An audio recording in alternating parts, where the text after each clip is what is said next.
Good morning, नमस्ते and hello दोस्तों। मैं हूं निखिल मावड़े, आपका होस्ट, आपका दोस्त और आपका property consultant property Don Realty से। आज हम बड़े ही इंटरेस्टिंग टॉपिक पे बात करने वाले हैं जो आपका कंफ्यूजन प्रॉपर्टी के बारे में पूरी तरह से दूर कर देंगी और ये आपको बहुत सा टाइम बचा सकती है। ऐसा टॉपिक आज मैं लेके आया हूँ।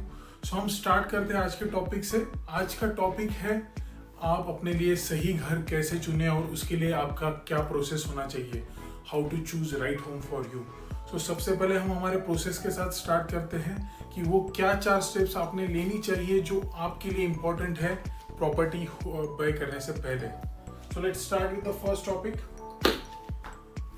सबसे पहली बात, 4 स्टेप प्रोसीजर में सबसे पहला इंपॉर्टेंट स्टेप है फाइनेंशियल प्लानिंग। आपने फाइनेंशियल प्लानिंग करनी चाहिए, आपका फाइनेंशियल एनालिसिस पूरी तरीके से होना चाहिए। सेकेंड स्टेप है आप सही आपके लिए प्रॉपर्टी कंसल्टेंट या फिर एजेंट चूज करें। थर्ड इंपॉर्टेंट स्टेप है requirement analysis and fourth is your convenience. Let's move on to the first topic, that is financial analysis. So financial analysis में आपको तीन मेन पॉइंट्स ध्यान में रखना सबसे ज़्यादा ज़रूरी है। First is loan eligibility. आपने अपना लोन का एलिजिबिलिटी कर लेना चाहिए प्रॉपर्टी देखने से पहले ही, ताकि आपको पता चले कि आप कितना लोन के लिए एलिजिबल है। आप कोई भी बैंक में या फिर फाइनेंशियल इंस्टीट्यूशन में जाके आपका लोन एलिजिबिलिटी देख सकते हैं। सेकेंड, डेली एक्सपेंसेस आप पहले ही कैलकुलेट करके रख दे कि आपको महीने में आपको कितना रेंट के लिए जा रहा है, कितना आपको ईएमआई लगने वाला है, कितना आपका बाकी एक्सपेंसेस है लाइक ग्रोसरी है, आपके घर के अदर खर्चे हैं, ये कैलकुलेट करके रखिए। और सबसे इम्पोर्टेंट चीज़ जो आजकल लोग ध्यान में नहीं रखते हैं, दैट इज़ इमरजेंसी फंड। आप हमेशा इमरजेंसी फंड रखिए। भले ही आपका ईएमआई जा रहा हो, आपका एक्सपेंस निकल रहा हो, लेकिन इमरजेंसी के लिए आपके पास हमेशा फंड रहना ज़रूरी है, because you never know what will happen. So these are the 3 main important things in financial analysis. Second is find right agent and consultant. See, nowadays lot of people, there are a lot of agents, lot of consultant, lot of brokers in the business. लेकिन आपने आपके लिए सही agent चुनना है। और वो आप कैसे चुन सकते हो, जब आप उनसे बात करते हो विद इन 5 to 10 मिनट्स। जब आप उनसे बात कर रहे हो तो उसी वक्त आपको पता चल जाता है कि इससे आपकी फ्रीक्वेंसी मैच हो रही है कि नहीं। सबसे पहले ये ध्यान में रखना ज़रूरी है कि उसके पास एजुकेटेड और एक्सपीरियंस्ड है कि नहीं, आपकी प्रॉब्लम को सुन रहा है कि नहीं, उसके पास मार्केट का और एरिया का अच्छा नॉलेज है कि नहीं। Please check that. जब भी आप बात करोगे आपको समझ ही जाएंगे उसके पास कितना नॉलेज है। अगर वो बार बार किसी एक ही प्रोजेक्ट के बारे में पुश कर रहा है, इसका मतलब उसको बस बेचना है, nothing. He is not interested in helping you at all. So कोशिश कीजिए कि आपके प्रॉब्लम को सुन रहा है, आपको सॉल्यूशन देने की कोशिश कर रहा है। ऐसे ही एजेंट से कांटेक्ट में आइए और आपको मदद करने के लिए वो इच्छुक है। और सबसे इम्पोर्टेंट बात मुझे आपको बताना है सर, बहुत से एजेंट्स के साथ कांटेक्ट में मत रहिए। हार्डली 2 to 3 एजेंट्स देखिए। मैंने ऐसे कितने सारे क्लाइंट्स देखे हैं जो बहुत सारे एजेंट्स के साथ कांटेक्ट में है। भले उनका सही बजट है, सही एरिया में सही प्रॉपर्टी उनको मिल सकती है, तभी भी दे आर स्टिल कंफ्यूज्ड। 2-2, 3-3 साल का डिले हो रहा है उनको प्रॉपर्टी लेने में। सो आप ऐसा ना कीजिए। आपको रहना है 2 से 3 एजेंट्स का कांटेक्ट में रहिए, that is more than enough. Let's move on to next. अभी है आपका रिक्वायरमेंट एनालिसिस। आप घर लेने जा रहे हैं, सबसे पहले ये ध्यान में रखिए आप फ्यूचर फैमिली प्लानिंग के हिसाब से घर लीजिए। आपका चिल्ड्रंस का प्लान होगा, आपकी इन फ्यूचर फैमिली आपके साथ शिफ्ट होने वाली होंगी, आपके पेरेंट्स हो गए, उस हिसाब से ही आप अपना घर का प्लान कीजिए। अब टाइपोलॉजी में अगर हम बात करें तो आप 2 BHK के लिए जा रहे होंगे, लेकिन इन फ्यूचर आपका प्लानिंग होगा बच्चा है, ये सब। अगर आपका बजट 3 BHK नहीं होता होगा, सो गो फॉर 2.5 BHK। ऐसे भी ऑप्शंस आजकल मार्केट में अवेलेबल हैं।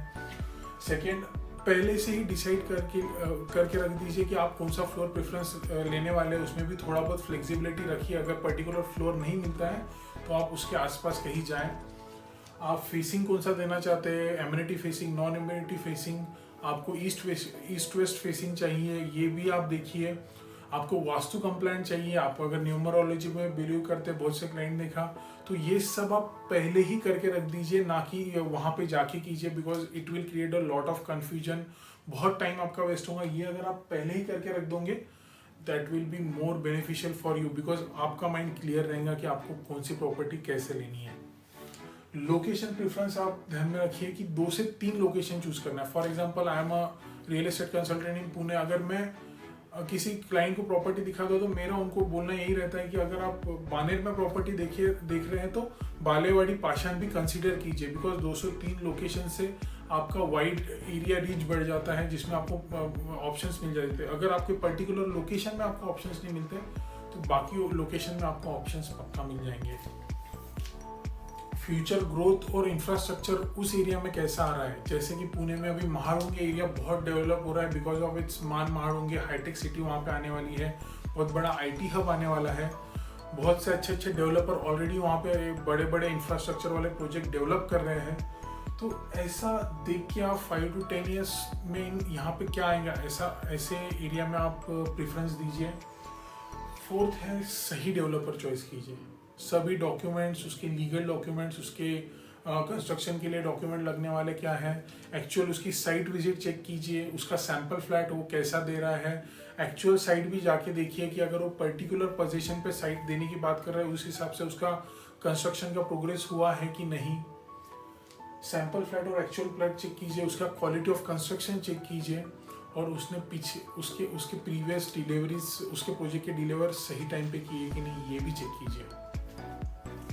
एमिनिटीज़ और फैसिलिटीज़ चेक कीजिए, वो सही ये सब चीज़ें वो इसमें वो क्या क्या चीज़ें दे रहा है, क्लब हाउस हो गया, गार्डन हो गया, फ्यूचर के आपके चिल्ड्रंस के लिए, आपके पेरेंट्स अगर आएंगे उनके लिए, आपके लिए ये बहुत ज़रूरी है। And most important safety and security, वहाँ पे सेफ्टी और सिक्योरिटी का क्या क्या उन्होंने अरेंजमेंट करके रखा है, घर की होम सिक्योरिटी से लेके fire safety, gas leak detector, 3-वे सिक्योरिटी, कैमराज, एवरीथिंग।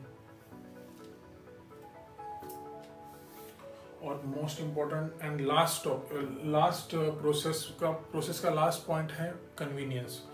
आपके लिए क्या कन्वीनियंस है, आपके फैमिली, आपके वाइफ का ऑफिस आपको पास में चाहिए, आपके बच्चों का स्कूल आपको पास में चाहिए, या फिर आपको सभी चीज़ें आपके प्रॉक्सिमिटी में चाहिए जहाँ से मेरे फैमिली के लिए भी कन्वीनियंट हो, मेरे बच्चों के लिए भी और मेरे वाइफ के लिए भी।